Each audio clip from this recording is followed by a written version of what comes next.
Welcome back to Analysis. On the day the Liberal Democrat Party conference in Glasgow comes to an end, we've been looking back at their record as partners in the coalition government. Prominent members such as Sarah Tether and Vince Cable have accused the party of moving away from the values that underpin their party since they've been coalition partners with the Tories.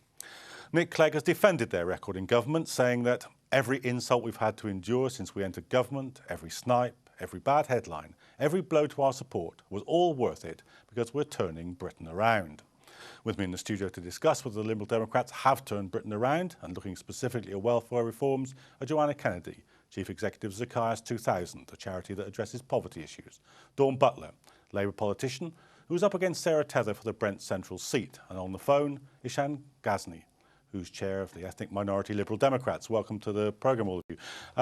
Joanna, would you say that a party that's got the kind of base that the Liberal Democrats have got can withstand the kind of impact of things like the bedroom tax and the welfare reform programme in an electoral sense?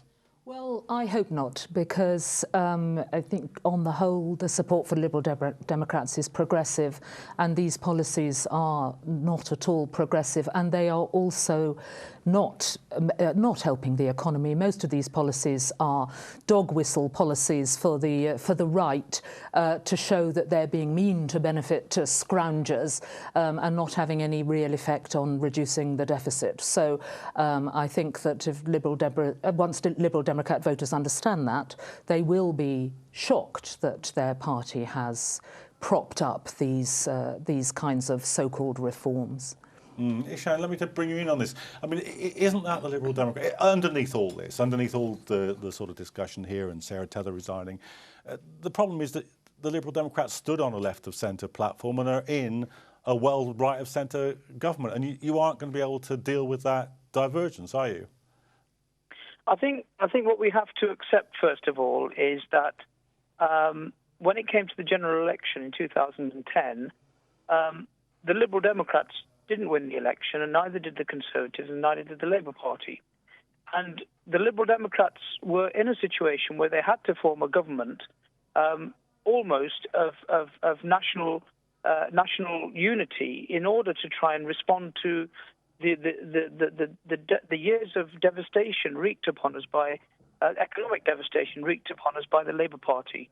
Now, and so I think what you have to understand is that we're having to make the best of a difficult job by being in government with a party which most Liberal Democrats at a grassroots level don't recognise and don't feel any affinity towards.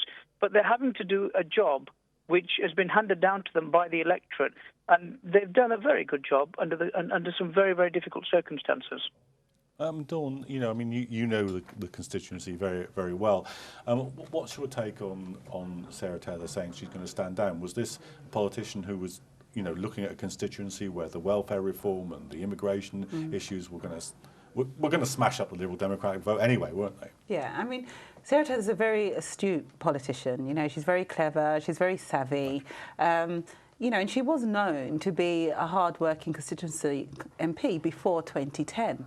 Then after 2010, her role in the government really upset a lot of people. She talks about being depressed. Well, the people in Brent have been depressed for a lot longer than she has. And I think that her polling would have told her that she was going to lose. So she hasn't actually resigned. I think it's a typical Lib Dem kind of, tactic. You say that you're going to resign, but yet you're still working. She hasn't resigned. What she's done is she's robbed the people of Brent the opportunity to tell her what they think of her policies and her Labour, her Lib Dem Tory coalition government and what they've done to the people in Brent. Joanna, how big a factor do you think this is going to be at the next general election, specifically the welfare reform? Do you think its impact is on a large enough section of the population? I mean, vicious though it is, it might, if it were a tiny proportion of the population that were being affected, it might not register electorally. Do you think that the impact of the welfare reforms is so great that it will actually impact? I fear it won't, because as you say, some of the impact, for example, the overall benefit cap, is utterly vicious on the people in London, but those are the only people that it affects. It affects 40,000 people now. The original estimate was higher, and of that 40,000, 59% are in London and the South East, and then all of the rest are spread amongst, you know, a few in other areas. And so that's the sort of thing that isn't going to have an impact. And the other reason why it may not have an impact is because the Tories have won the propaganda war on this issue, and they have persuaded people who don't know anything about the reality of the reforms or poverty. They've persuaded them that they're fair, when of course they're absolutely not fair at all, particularly with their talk of £26,000 being the overall benefit cap. For most people that sounds like a lot of money, but it's a completely false comparison, because a family that was earning £26,000, that was an equivalent family to a family that was getting £26,000 in benefit, would also be receiving benefit, and their actual income would be £40,000 at least. So it's absolutely false to suggest that there are people on benefits who have a higher income than people who are earning. That's simply not true, but most people believe that it is true. Do you think what might register is that even if those welfare hits are felt by a minority of the population, declining living standards, you know, real wages have been falling for 3 years now. That's only the second time since the Second World War that that's been the case. Do you think that'll produce a similar effect, if not for the same reason? No, I think that will change people's minds, because that has a much wider effect. And of course, as wages fall, more and more of those people have to receive benefits. You know, this terrible false dichotomy that's made between people who are working and people who are on benefits is ludicrous. You know, the enormous number of people who are working having to receive benefits because their incomes are so low. And as those incomes fall behind living costs, then the benefit bill will go up. The fundamental problem that none of the politicians are addressing in this country is that housing costs are too high and wages are too low, and that's why the benefit bill is high. Yeah, I mean, I think it would have been good if the Lib Dems had come in and said, OK, we're going to have a rent cap, we're going to have a programme of building social housing, but they didn't. They went along with a real right-wing government. I mean, you talked about wages falling, £1,500 a year on average wages have fell. In Brent alone, people are now in fuel poverty. We've got 11.8% of people in fuel poverty. They're having to choose between whether to eat or heat. And, you know, we thought we saw the end of those days, but we haven't. They've all come back because of this, you know, regressive government that we've got. And the Lib Dems have played a fundamental role in propping up this government. They have gone along with all of the decisions. They haven't stood up. And it's a shame that Sarah Tether didn't find her voice 3 years ago when she was in government, when she voted for tuition fees, when she voted for cuts in legal aid. Where was her voice then? I mean, the devastation to the people of Brent specifically has been more catastrophic than many other areas. I mean, the people affected by the welfare reforms the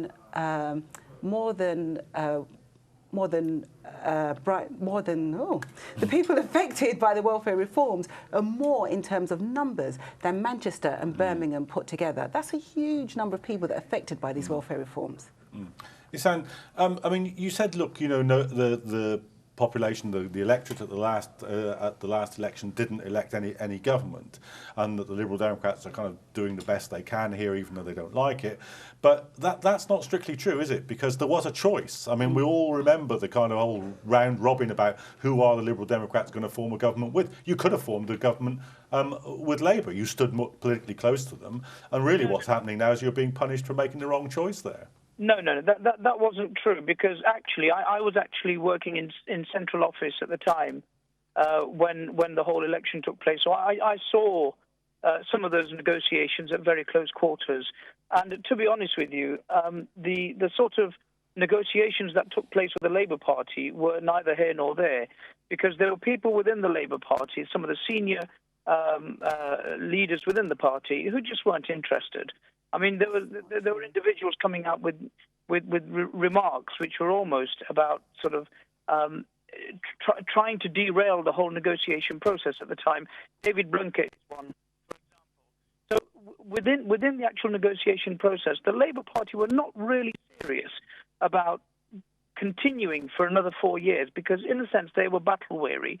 They'd been in government for 3 terms.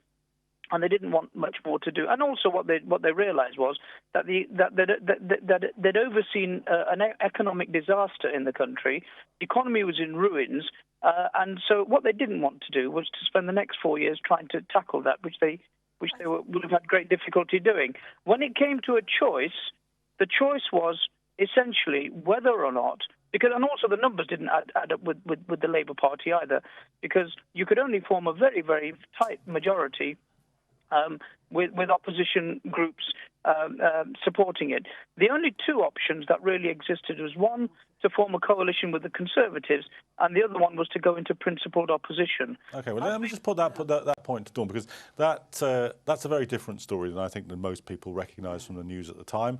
Is it a very different story from the one that you know from inside the Labour Party? I'll tell you what's interesting is that if you form a government with a small majority, that actually makes for better governing, it makes for better policies, because what happens is you have to fight for every single policy. It means you have to win people over. Rather than having a government like the Lib Dems have formed with the Conservatives, it means that they can railroad through real draconian right-wing policies. So actually, if you wanted to make good governance and good government, they would have formed a coalition with the Labour Party. And what's quite interesting is that Nick Clegg talks about wanting to maybe form a coalition government with the Labour Party next time, but the Labour Party will not be able to dictate who the Lib Dem has as their leaders.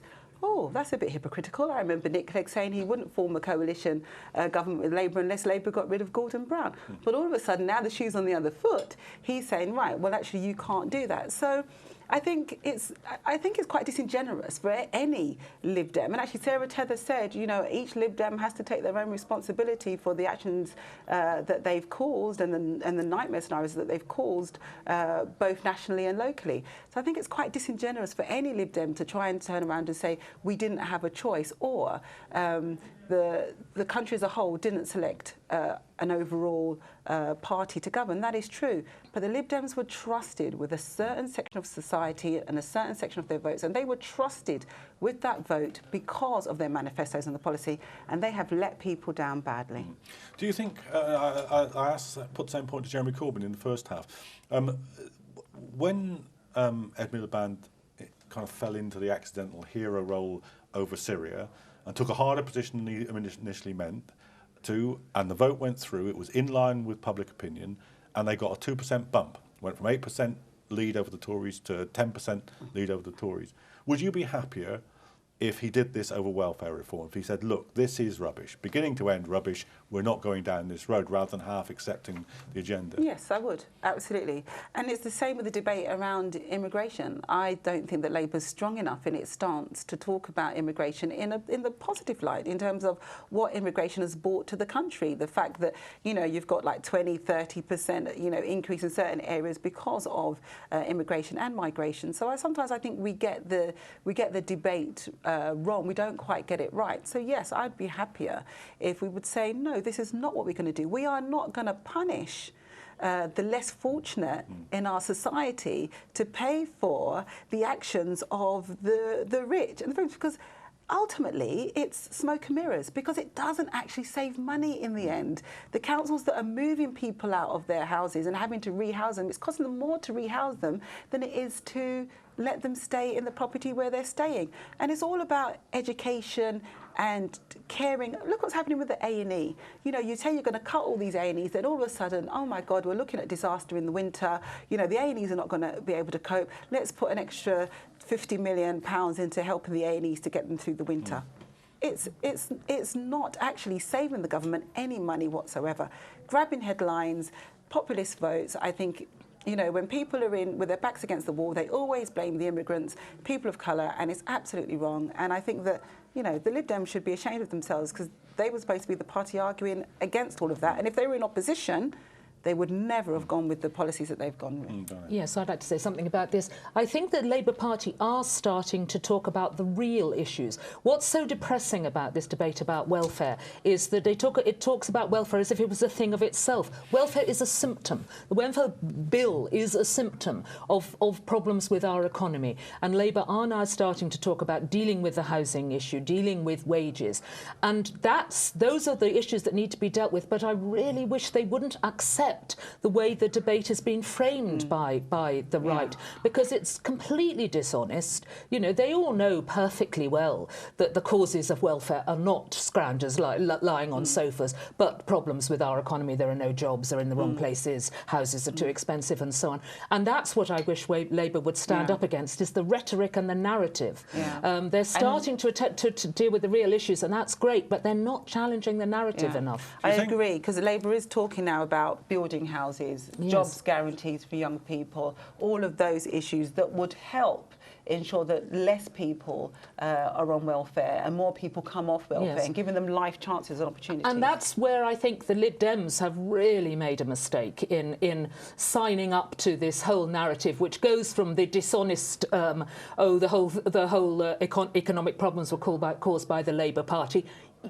They all know that that's not true. It's much more complicated than that, but they trot it out, and we've heard it here again today, and then they tell this story about welfare scroungers, strivers versus skivers, hard-working families and all of that.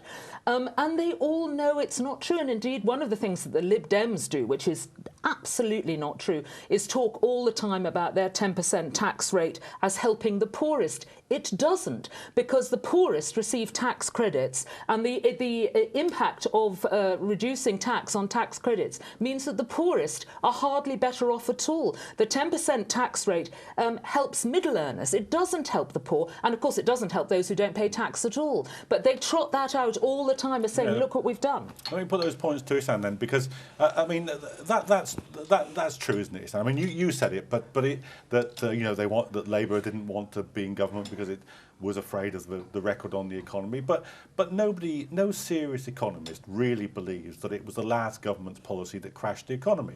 We know what happened in the subprime housing market in the United States. We know what happened with Lehman Brothers. We know what happened with the banks. It's just not a plausible explanation. No, I mean, you know, quite clearly there are international dimensions to what's happened. But, you know, I think what we need to look at is the Labour Party's record on spending and in terms of the deficit that was left behind. And we had, in 2010, the biggest deficit and also the biggest structural deficit in the whole of Europe. Because the government bailed out the banks. Yeah. Well, I mean, but when the banks were bailed out, who oversaw the deregulation of the banks and the deregulation of the financial services? It was the Labour Party. Both parties. And the Tories before. The Tories started it. The whole city was running amok. And there was no regulation going on by Tony Blair and Gordon Brown. So they've got to accept some of the burden of responsibility for the economic mess that they left us in. I mean, the grain of truth in that argument is this, really, isn't it? That both the leadership of the Tory party and the Labour Party accepted the whole neoliberal deregulation story, and they never should have done that. Absolutely. Yeah, but that is something, that is a consequence, but it doesn't mean that you compound that then by the further actions. And as you say, it's a grain of truth. I mean, I remember Osborne saying, you know, quantitative easing is the sign of a desperate government, and we've had 2 further bouts of quantitative easing in this government. So, you know, it's like, well, and the thing is with the Lib Dems, nobody's really believing that stuff anymore. Yeah, they keep churning it out. You know, for a while people were repeating it back, but actually the reality is people's lives haven't really got better. It's got a lot worse. And Nick Clegg turned around and saying it was all worth it. You know, all the councillors that they've lost, all the councillors that they're going to lose at every by-election. I'm glad he thinks it's worth it, because I think if I was the leader of the Lib Dems, I would not think that was worth it to me. So let's move the discussion on a little bit about what the sort of public mood is, because, you know, some of the opinion polling doesn't, as you said, doesn't look as if the government's losing the argument on welfare. But then some of the more serious polling, like the government's own British Social Attitude Survey, which came out 10 days ago, does show some surprising and perhaps from this point of view encouraging things. For instance, you know, every politician tells you, oh, we've got to chase the middle ground, we've got to, in Labour's language, chase the squeezed middle. yet 60% of people said we're working class. That isn't in the script. Yes, no, quite. Well, I think that one of the things that is changing people's attitudes is that more and more people are affected. More and more people are losing jobs, more and more people are affected by the cuts. It's starting to be the case that everybody knows somebody who has been affected by what's going on in the economy, and they know it isn't that person's fault, contrary to the rhetoric. So I think that is changing things a little, and that survey shows that people do not view themselves the way politicians view them at all, and that's a worrying thing, that the gap between politicians' view of the world and the reality is large, and that's true of all politicians, I'm afraid. I think that's down to do you think? I mean, you know, you're a GMB member. Do you think that what the GMB did to Labour and said, you know, get it right or you don't get the money? Do you think that's was an important shot across the bows? I think this is inevitable. It was always going to happen. I think that Ed saying that he wanted to change the relationship with the trade unions, which again, I think Ed got the language wrong. He allowed the Tories to kind of lead the debate on the relationship with the trade unions and the Labour Party. There's nothing to be ashamed of. The Labour Party was born out of the trade unions. That is nothing to be ashamed of. That's something we should be flying high with our flags and celebrating that fact, because the trade unions are working class people working to make a living, joining a trade union to help them in their times of need. So that's something that we should be celebrating. We should never have allowed the narrative around that to be taken down the road it was. But, you know, Ed's insistence that this relationship was going to change, it was inevitable that the unions are going to say, right, OK, one way or the other, you're going to get less money from us, so we're going to be more forceful in how we give you this money out of the political funds. And then the unions will use that money from the rest of their political funds to campaign on issues that they feel strongly about. Either way, we're going to be campaigning on socialist values, socialist issues, and to help the many and not the few in society. And right now, all of the policies that have been implemented are helping those at the very top, and those at the bottom are just being left. I mean, Issan, don't you think that's where the political debate may well end up in the next general election? I mean, for heaven's sake, if 60% of people say they're working class in this country, shouldn't your party be chasing that section of the population, the biggest section of the population? Hey, can you hear me? Oh, I think we've lost him. But do you think that he's done a runner? Typical again. Does a runner when it gets hard. He's resigning before the end of the programme. But do you think that there's any chance of the political spectrum shifting in this direction among establishment politicians now in response to that, Joanna? I don't know. I mean, when we talk to Labour politicians in private and we point out to them, you know, the impact of what's happening on our clients, benefit caps, you know, all of that kind of thing, they say, we know, but welfare reform is popular. And that's still the mindset at the moment. I hope that is going to change, but it is worrying that all of the three main parties don't feel able to tell the truth on these issues because they think that welfare reform is popular. Yeah, I think Labour wants to have a firm but fair welfare reform policy, which is right. But I do agree that the narrative around it is wrong. And so we have to change the narrative around it. And, you know, I'm really pleased that 60% of people consider themselves to be working class, because I consider myself to be working class. And I remember at one time it was, you know, it's almost a shame that you have to whisper the fact that you're working class because it's it's an embarrassment. No, it's not an embarrassment. And that is the problem. You know, we need to, you know, that was the demise of the apprenticeships. When the coalition came in, they decided to scrap apprenticeships. Then they decided to bring back apprenticeships. We had 200,000 apprenticeship places because not everybody's going to go to university. But let's give them an opportunity to earn some good money by working, you know, the way they want to work, because everybody's got different skills. Otherwise, the world will come to a standstill. I mean, John, I mean, you made the point earlier about the wages and whatnot. But one of the things, you know, George Osborne's been talking up the recovery. But the point is, it's a casualised low wage recovery, and therefore the jobs figure isn't absolutely the key indicator as it might have been in previous recoveries. Absolutely not at all. You know, we have a lot of clients who are working, but they're all working, you know, in casual casual jobs and small number of hours. And yet again, now there's going to be penalties under universal credit for people who are working part-time. They're going to be penalised unless they can show that they're trying to get a full-time job when there aren't any.